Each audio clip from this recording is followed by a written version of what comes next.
오늘 오후 예배 시간에는 진리로 무장하여 믿음으로 승리하자 세 번째 시간으로 말씀을 드리게 됐습니다. 오늘 오전에 1부, 2부, 3부 예배가 있었는데 2부 때는 제가 소개를 드렸는데 1부, 3부 때는 메시지에서 시간이 촉박했었다 말씀을 못 드린 내용이 있습니다. 조선시대에 이 조선의 실학자로 알려져 있는 유명한 성호 이익 선생이라는 분이 있었습니다. 이분의 마당에는 감나무가 2개가 있었습니다. 이 2개 감나무 중에 하나는 감이 많이 열리면 한 10개 정도, 평소에 한 5개, 1년에 고래밖에 열리지 않습니다. 그런데 이 감은 대봉이라는 감입니다.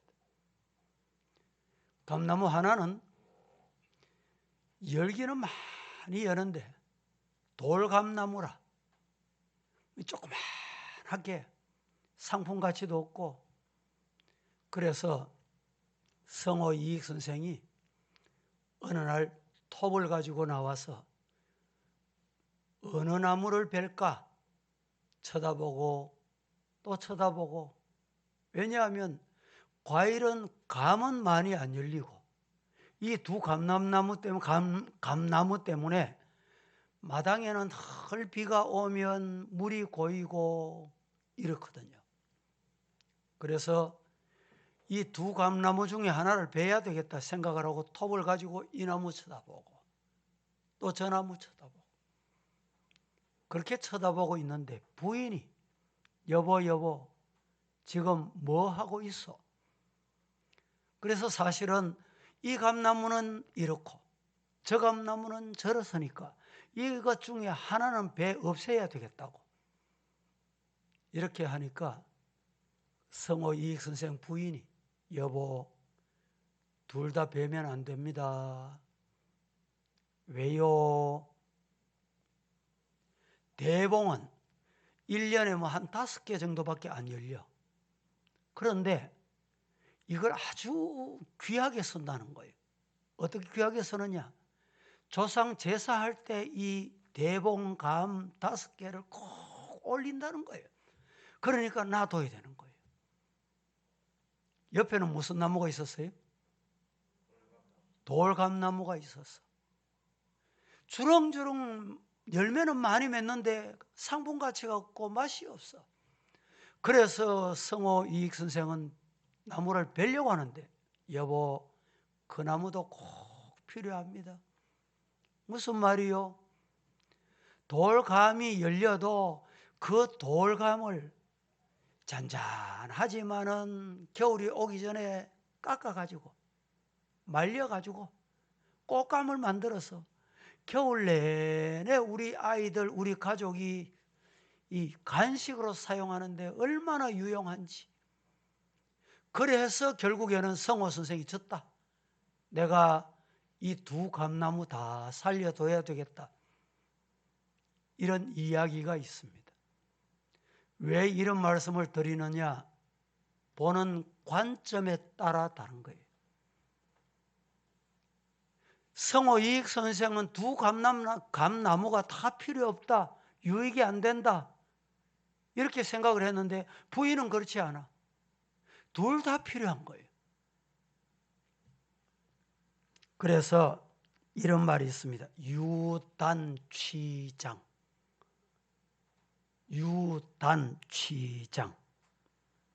단점이 있어도 장점 볼 줄 알고 장점을 취할 줄 아는 사람이 되거라. 우리 성도들 단점만 보지 말고 장점을 보고 취할 수 있는 여러분이 되기를 축복합니다. 삼봉우리가 있으면 분명히 계곡이 있습니다. 얼굴 앞면이 있으면 뭐가 있어요? 뒤통수가 있습니다.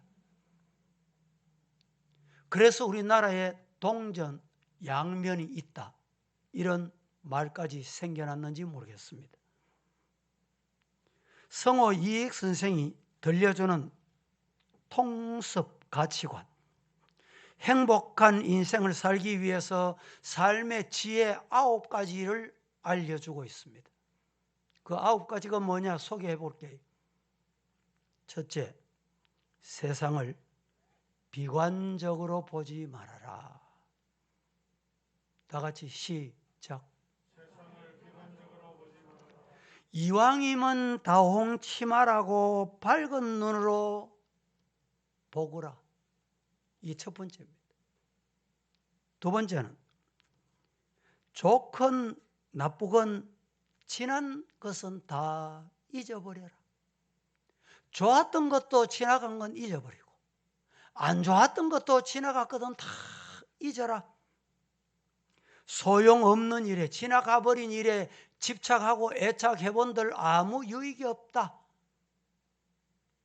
세 번째, 누가 욕한다고 속상해하지 마라. 참고 스스로 나 자신을 돌아보는 기회로 삼으면 그것도 유익하느니라.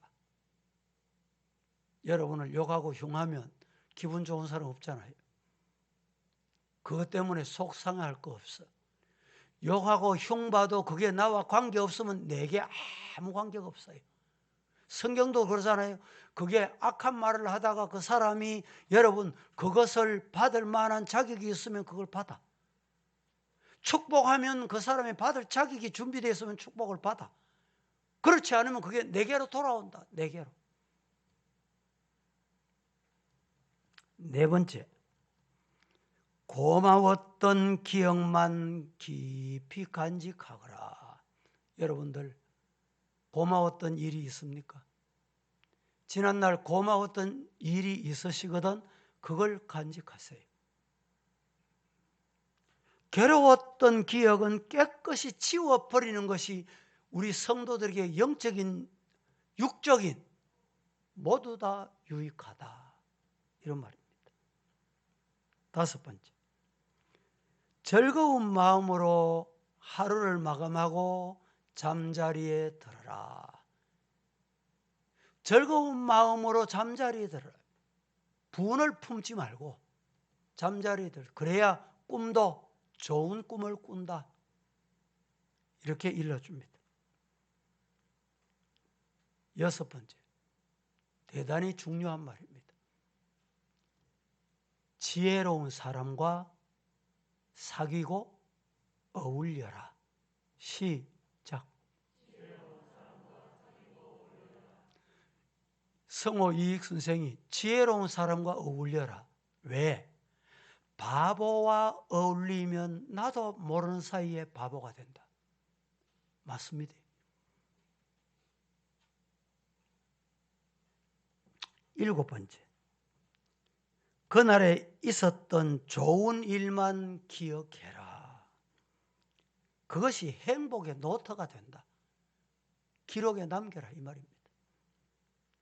여덟 번째, 작은 일이라도 기뻐해라. 이렇게 일렀습니다. 기쁠 일이 그 기뻐하는 사람에게는 자꾸 늘어나고 또 생기고 또 생긴다 말입니다. 마지막 아홉 번째, 내가 가지고 떠날 것은 아무것도 없다. 잊어버리면 안 된다. 내가 가지고 떠날 것은 아무것도 없다. 시작. 욕심 부릴 거 없습니다. 이 말입니다. 나폴레옹이 죽으면서 내 죽고 나거든 관 바깥에다가 내 양손을 내놔라. 왜 그랬어요? 빈손으로 왔다가 빈손으로 간다. 그거 보여주라고 말입니다. 그렇습니다. 내가 가지고 떠날 것이 하나도 없다. 내가 남기고 갈 게 뭔지 지혜로운 사람이 되거라. 이렇게 일러 주었습니다.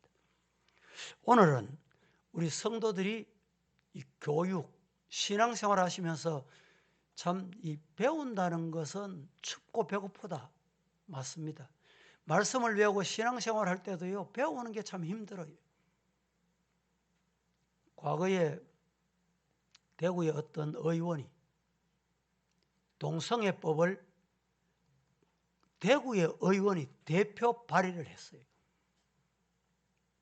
내가 대표 발의했는지 안 했는지 모르잖아요.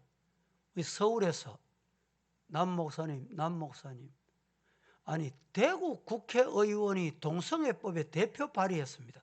그래요. 누굽니까? 아무개입니다. 제가 전화를 했습니다. 아무개 의원, 당신이 왜 동성애법에다가 대표 발의하냐고 이랬더니 그분이 아이고 목사님, 내가 대표 발의한 데는 동성애 동자도 없습니다. 그래서 대표 발의를 하고 함께 발의한 사람이 그 당시에 29명이, 아마 제가 17명인가 19명에게 국회의원에게 전화를 했습니다. 왜 동성애법에다가 발의를 해가지고 세상이 이렇게 떠들썩해 했냐고. 그때가 아마 18대 국회의원 때쯤 됐습니다. 18대 때 해결 못했죠. 19대 때 해결 못했죠. 20대 해결 못했죠. 지금 21대입니다. 그래서 저하고 통화한 국회의원들이 그 다음날 아침에 대표 발의한 의원에게 나는 취소입니다. 대표 발의 서명해놓고 거기 한 사람만 취소해도 그게 다시 시작이 돼야 돼요.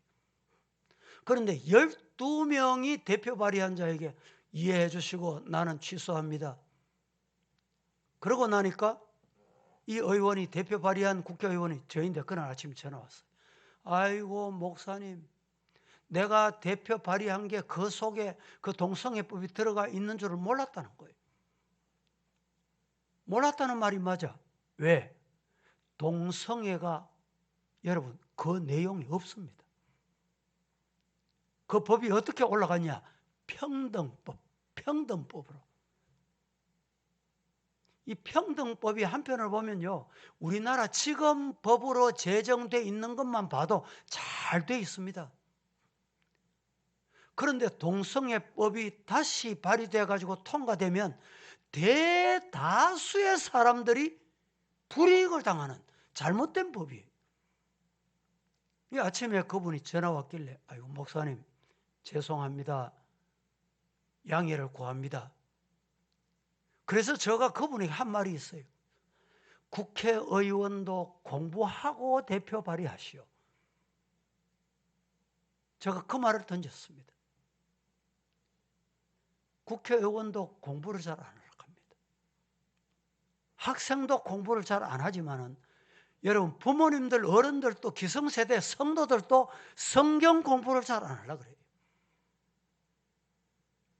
오늘 원고가 준비됐으니까 좀 보시면서 2022년 대구 서부교회는 하나님 중심, 성경 중심, 교회 중심 신앙으로 교육 프로그램과 영적 제자 훈련, 영성 제자 훈련, 모든 훈련은 성도가 세상으로부터 부름받은 하나님의 백성인 동시에 세상으로 보냄받은 그리스도의 제자임을 자기 정체성을 분명하게 하여 모든 족속으로 제자를 삼는 하나님의 나라의 충성된 일꾼으로 세워지는 것이 목적이다. 우리 교회 교육의 목표다. 아이들 주일학교를 여러분 학생들에게 교육하려고만 하시면 안 돼요. 어느 우리나라의 유명한 교육학자가 우리나라 교육의 문제는 어디 있느냐? 성인에게 있다는 거예요. 어른에게 있어요. 아이는 배워라, 아이는 공부해라 이러면 어른들이 안 배운대. 어른들이 공부를 안 한다는 거예요. 여기에 교육에 문제가 있다는 것입니다. 우리 교회 여러분 교훈을 기억하십니까? 주일학교 교훈은 안 바뀝니다. 예배는 거룩하게, 교육은 성경대로, 생활은 모범되게. 이게 우리 교회 주일학교. 주일학교라고 한다고 해서 여러분 저 영유아부나 유치부나 초등부나 소년부나 중고등부나 대학부까지만 제한하는 게 아닙니다. 주일학교 속에 다 지금 남녀 전도의 시까지 다 들어가 있어요. 주일학교 교훈 다 같이 한번 시작. 예배는 거룩해야 돼. 교육은 성경대로 해야 돼. 생활은 모범돼야 됩니다. 내가 철학을 공부해 보니까 뭐 재미있고 뭐 이상 이렇다고 초등학교 학생들, 중고등부 학생들 앉혀놓고 철학 이러면 여러분 그건 저 사회 학교에 가서 배울 거예요. 교회에서는 성경을 가르쳐야 돼. 여리고 누가 무너뜨렸지? 학생들이 물으니까 학생들이 아이고 선생님 내가 안 했습니다. 이렇게 가르치면 안 된다 이 말이죠. 예배는 거룩하게 드리는 게 어떻게 드리는 건가? 몸과 마음을 다하여 신령과 진정으로 예배하여. 둘째, 교육은 성경대로 하자. 교육을 성경대로 하는 게 뭐냐? 하나님이 중심, 교회가 중심, 성경이 중심되는 교육이어야 됩니다. 그래서 이 강단에서는 다른 소리 하면 안 돼요. 세상 소리 하면 안 되는 거예요. 세 번째, 생활은 어떻게 해야 되느냐? 모범이 돼야 돼. 언어 생활, 가정 생활, 교회 생활 모두 다 예수님을 닮아가는 생활이 되기를 주님 이름으로 축복합니다. 두 번째, 교육 이념. 우리 교회 교육 이념이 뭐냐? 대한예수교 장로회 대구 서부교회는 1948년 설립 이래 개혁주의 신학과 신앙을 따르는 총회 교육 이념을 기본으로 해서 교회 교육 이념을 아래와 같이 설정을 했습니다. 첫째, 성경 66권은 정확무오한 하나님의 말씀임을 가르쳐야 됩니다. 둘째, 하나님의 절대 주권을 삶의 모든 영역에서 실천하도록 가르쳐야 됩니다. 셋째, 구원은 하나님의 나라 영생의 백성이 되는 구원은 오직 하나님의 은혜로만 이루어진다. 이것을 가르쳐야 돼요. 네 번째, 교회는 그리스도의 몸이며 하나님의 부르심을 받는 성도들의 공동체임을 가르쳐야 돼요. 교회는 그리스도의 몸, 예수님의 몸입니다. 하나님께서 부르셨다. 콜링 너는 내 자녀다. 부르셨다. 그래서 부름받은 사람의 공동체, 세상 이방 공동체하고 다른 게 여기 있습니다. 다섯 번째, 하나님의 나라는 그리스도의 재림으로 완성됨을 가르쳐야 합니다. 하나님의 나라가 언제 완성되느냐? 예수님이 심판장으로 만왕의 왕으로 오실 때 완성이 됩니다. 여섯 번째, 모든 성도들은 그리스도의 지상 명령인 전도, 선교, 이 사명을 잘 감당해야 됩니다. 하나님이 은혜 주시지요? 은혜 받으셨습니까? 은혜 받았으면 전도해야 돼요. 은혜 받았습니까? 선교해야 돼요. 일곱 번째, 모든 성도들은 그리스도의 사랑을 이웃과 사회에 실천하도록 가르쳐야 된다라는 것을 잊으면 안 됩니다. 이 일곱 가지 이념에 근거해서 우리 교회의 모든 성도들이 삼위일체 하나님을 믿고 인격적으로 교제하며 온전한 천국 일꾼으로 점점 성장해서 성숙되기를 예수님 이름으로 축복합니다. 세 번째, 우리 교회 교육 목적. 왜 배워야 되느냐? 배워야 될 목적이 뭐냐? 서부교회 교육 이념에 따라 예수 그리스도의 삶을 본받아 생활하게 하고 하나님께 영광을 돌리는 천국 나라 일꾼으로 양성하는 데 목적이 있다라는 것입니다. 그러면 천국 일꾼은 첫째, 예수 그리스도를 주님으로 고백하는 거듭난 성도가 천국 일꾼이 됩니다. 아무나 천국 일꾼이 되는 게 아니에요. 예수 그리스도를 주님으로 입으로 고백하고 새롭게 거듭나야 돼. 다시 태어나야 돼. 새 사람 돼야 돼. 두 번째는 예수 그리스도를 본받아 말씀과 기도에 힘써 성령의 열매를 맺는 성숙한 성도, 제자가 되시기를 예수님 이름으로 축복합니다. 세 번째, 예수 그리스도의 지상 명령. 이 지상 명령이 뭡니까? 이 지상 명령인 복음 증거와 이웃 사랑에 힘써 애써 최선을 다하는 이 역할을 우리가 해야 한다는 것입니다. 그러면 교육 목표는 뭐냐?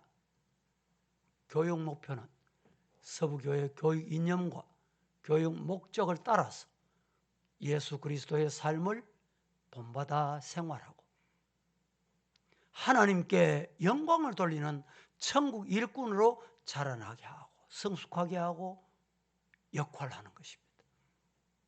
그러기 위해서는 첫째, 성경을 가르쳐서 구원의 확신을 가져야 돼요. 구원의 확신이 없는 사람이 전도할 수 있습니까? 못합니다. 구원의 확신이 없으면 아이들 지도할 수 있습니까? 못합니다. 두 번째는 기도 생활을 통해서 힘찬 그리스도인의 삶을 살아야 돼요. 기도는 뭐냐? 영적인 에너지. 기도하면 새 힘을 얻어요. 그래야 세상을 이기고 죄악을 이기고 사탄을 이기고 시험을 이기고 승리할 수 있습니다. 기도하는 성도가 되기를 예수님 이름으로 축복합니다. 세 번째는 하나님의 뜻을 삶의 현장에서 구체적으로 실현해야 돼요. 실천해야 돼요. 이어나가야 됩니다. 네 번째, 복음 증거의 사명을 가장 좋은 방법, 가장 효과적인 방법. 여러분들이 요사이는 전도지 준다고 됩니까? 그러면 전도지 준다고 안 되면 전도 안 해야 됩니까? 가장 효과적인 방법이 뭔지, 내게 가장 효과적인 방법이 뭔지 그걸 실천해야 돼. 예수 믿는 사람이 다르더라. 같은 동네 사람들이 엘리베이터 안에서도 먼저 인사해요. 어떨 때는요, 인사를 해도 귀가 어두운지 응답이 하기 싫은지 반응이 없는 경우 있어요. 그때는 좀 쑥스럽기도 하지만 은근히 화가 나잖아요. 그렇죠? 내 말 그렇습니까? 그래도 반갑습니다. 안녕히 가세요. 저는 항상 꼭대기 살기 때문에 다른 사람 다 내려오고 난 다음에 제일 마지막에 내리거든. 그래서 10번 내려도 10번 내리면 안녕히 가세요. 좋은 하루 되세요. 한 번 하고 두 번 하고 여러분 또 하고 또 하니까 다음에는 자기가 먼저 하더라고요. 효과적인 방법. 그래서 우리 아파트 우리 라인에 저 바로 이웃 교회 목사님도 있고 또 장로님, 우리 교회 사돈 되시는 장로님도 계시고 믿는 분이 우리 라인에 상당히 많더라고요. 이 한 라인에 4가정이 사니까 31층이에요. 3, 4, 12. 이 라인에 120가정이 왔다 갔다 하는 120가정. 그런데 때로는 봐도 이 사람인가 저 사람인가. 이 120가정인데 120가정에 여러분 생각해 보세요. 4가족. 아니 3가족이라면 생각해도 400명이 넘어 400명. 그러니까 처음 보는 것 같기도 하고 자꾸 인사하다 보니까 그 꼭대기에 목사님이시죠? 예, 그렇습니다. 여러분 가장 효과적인 방법이 나 나름대로 뭔지 그 효과적인 방법을 사용하는 것이 우리 성도의 사명이다 믿으시기를 축복합니다. 다음 5번째, 실천 목표. 날마다 움직이는 교회. 교회는 움직여야 됩니다. 뭐가 움직여져야 되느냐? 성전에 모이기를 힘써야 돼요. 우리 대학 청년부들 이렇게 찾아오고 일찍 오고 많이 오고 찬양대하고 감사한 거예요. 이렇게 자라면요, 나중에 떠밀어내도 안 나갑니다. 왜 그럴까요? 이유가 뭘까요? 모이기를 힘쓰는 것이 가장 좋아하는 분이 누구냐? 하나님이시다. 내가 믿는 예수님이다. 알기 때문에 떠밀어내도 못 나가는 거예요. 예수님 때문에, 하나님 때문에. 그렇게 되기를 주님 이름으로 축복합니다. 2번째는 교회를 섬기며 봉사하기를 즐거워하는 성도. 그렇게 되기를 축복합니다. 교회 봉사하는 걸 즐거워하세요. 3번째는 성전에서 예배와 찬양 드리기를 힘쓰는 교회. 모이면 찬양하고 모이면 기도하고 성전에 모이면 예배 드리고, 그게 교회입니다. 살아 움직이는 교회예요. 뭐 살아 움직인다고 성전이 뭐 교회가 왔다 갔다 뭐 그게 아니고, 이 교회 성전 멤버가 된 한 사람 한 사람이 기도하고 찬양하고 예배드리고 기도하고 전도하고 선교하고, 이게 살아 움직이는 교회입니다.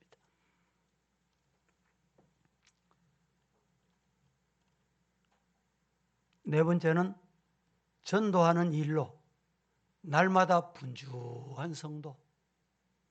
여러분들이 코로나 시대라고 해서 전도 아이고 안 된다, 힘든다 이러시면 안 돼요. 제가 서울에 어떤 목사님을 만났더니 이 목사님은 자기 교회 성도들을 이 코로나 시대에 전도가 안 되니까 교회 앞에서 뭘 하느냐, 피켓을 들고, 횡단보도 있잖아요. 횡단보도. 아침 출근 시간, 퇴근 시간, 점심시간에 1시간씩 횡단보도에서 인사를. 그래서 그 교회 처음에는 이 교회는 좀 이상한 교회인가? 왜 이렇게 요란한 거? 저게 얼마나 가겠노? 며칠이나 가나? 이렇게 생각하던 데가 목사님부터 온 교인이 당번을 짜가지고 이 피켓으로 건강하세요, 안녕하세요, 승리하세요, 좋은 하루 되세요. 횡단보도 건너는 사람마다 인사하니까 이제는 횡단보도 건너는 사람이 그 횡단보도를 건너는 사람은 먼저 찾아와서 인사한대요. 수고 많습니다. 그러면서 자기들이 아니 교회에서 요구르트를 주고 교회에서 우유도 주고 교회에서 대접해야 되는데 자기들이 지나가다가 아이고 수고 많습니다 요구르트도 주고. 여러분, 우리는 날마다 전도하기 위해서 애쓰고 움직이는 성도가 되기를 예수님 이름으로 축복합니다. 다음에 2번째는 기도를 쉬지 않는 교회가 되어야 합니다. 비전이 있는 교회는 기도 제목으로 기도하는 성도들이 늘 많습니다.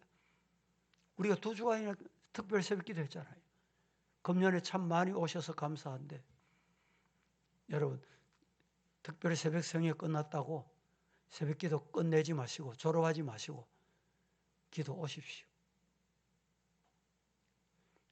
이제 정부에서도 공예배가 새벽 예배, 수요 예배, 그리고 주일 예배, 요 예배를 공예배로 인정을 하는 거예요.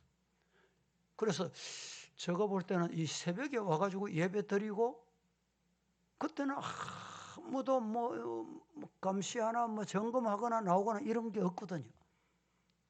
다 할 수 있어요. 다 할 수. 목장 모임을 그때 우리 모이자. 기관 우리 그때 모이자. 임원회 그때 모이자. 얼마나 좋은 방법이에요. 새벽기도 여러분 5시 시작하면요 뭐 한 30분 하면 끝납니다. 새벽기도는. 그 이후는 개인기도예요. 개인기도니까 위층에 비가 있죠. 아래층도 있죠. 얼마나 좋습니까? 이 지혜로운 성도가 되기를 주님 이름으로 축복합니다. 자, 그 다음에 날마다 성전에 엎드리는 성도. 우리 성도들 날마다 성전에 엎드릴 줄 아는 성도가 되기를 축복합니다. 세 번째는 기도의 동력자들을 만들어서 함께 기도해. 이 코로나 오기 전에 우리 오늘 진전선이 안 보이네. 오후에. 진전선님이 우리 기도합시다 이래가지고 이 코로나 때도요. 1층 우리 교육자들 출근하면 저 VIP실이나 또 몇 분이 오셔가지고 덜 기도하고 기도하시던 권사님들 몇 분 계시잖아요. 뭐 꼭 교회에서 뭐 요란하게 뭐 이렇게 안 떠들어도 조용하게 정말 기도하는 사람, 그 사람이 기도 용사입니다. 이런 기도자가 되기를 주님 이름으로 축복합니다. 다음, 모든 일에 기도를 앞세우는 성도. 말을 앞세우면 안 돼. 말을 앞세우면요, 교회는 말꾼이 필요한 것이 아닙니다.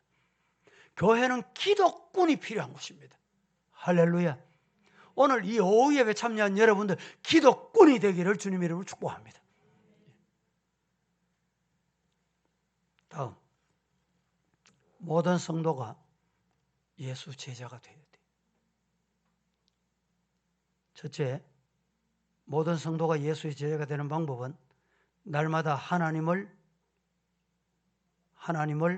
아는 지식이 커지는 성도. 둘째, 영성훈련, 기도하고 전도하고 제자훈련, 이런 양육받는 성도가 되어야 돼. 그런 거 뭐 니나 하지 누구 하지 특별한 사람이나 하지 이렇게 생각하시면 안 돼요. 다음, 말씀으로 최우선을 생각하고 말씀과 함께 늘 우리 성도들은 말씀 가면 가고 말씀 멈추면 멈추고 말씀 하라면 하고 말씀대로 하면 돼요. 네 번째, 21세기를 향한 비전과 리더십을 갖춘 성도.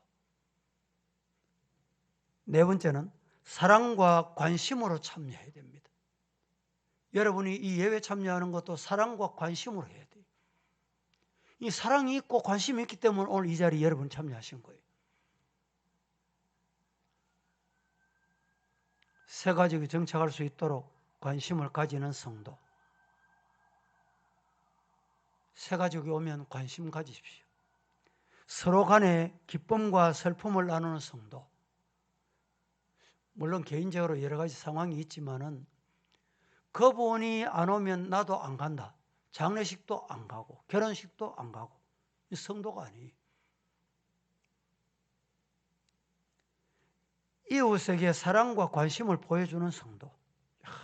교회 가니까 가족이 없어도 뭐 안 섭섭하더라, 안 외롭더라 이래 돼야 되지.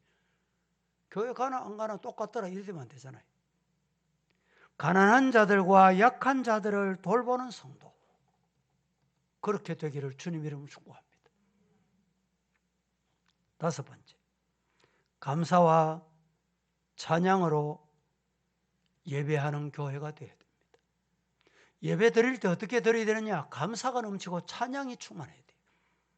하나님께 신령과 진정으로 예배 드리는 성도가 되고, 두 번째는 말씀을 보수하되 시대를 개혁하는 성도.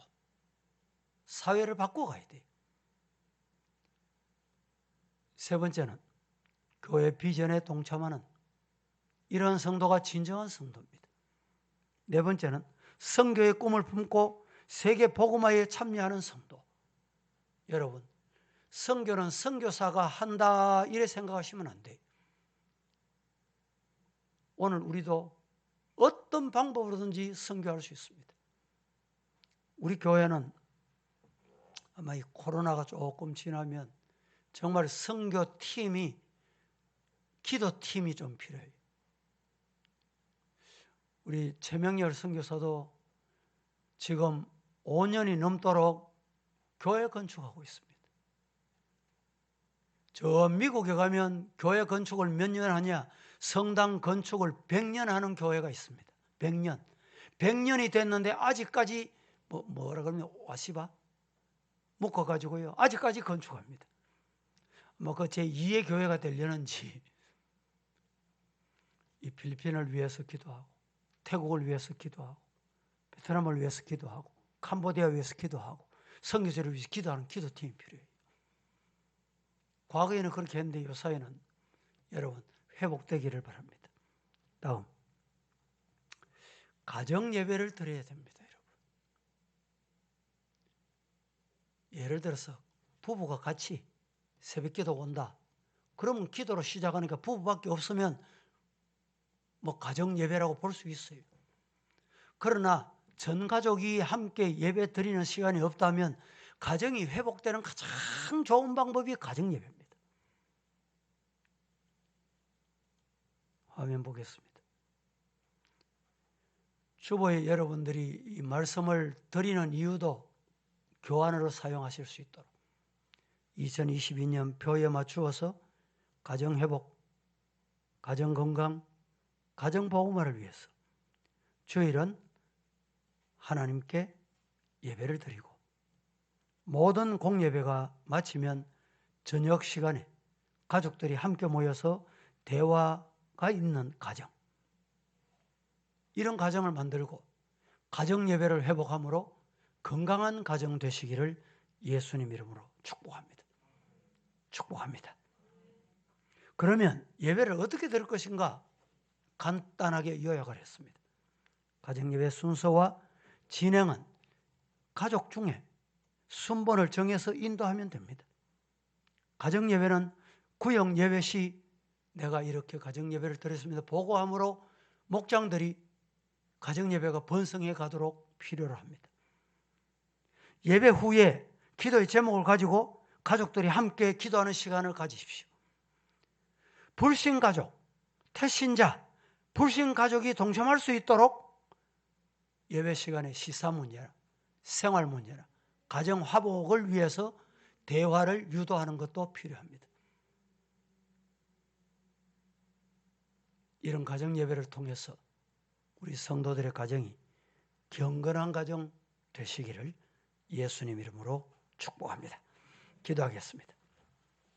거룩하신 하나님, 오늘도 저희들에게 보는 시각, 보는 시선이 긍정적으로 볼 수 있는 은혜를 허락해 주시고 우리 교회가 모든 성도들이 말씀 앞에 겸손해지고 말씀하옵소서 종이 듣겠습니다. 이런 은혜가 성도들에게 있게 하여 주옵소서.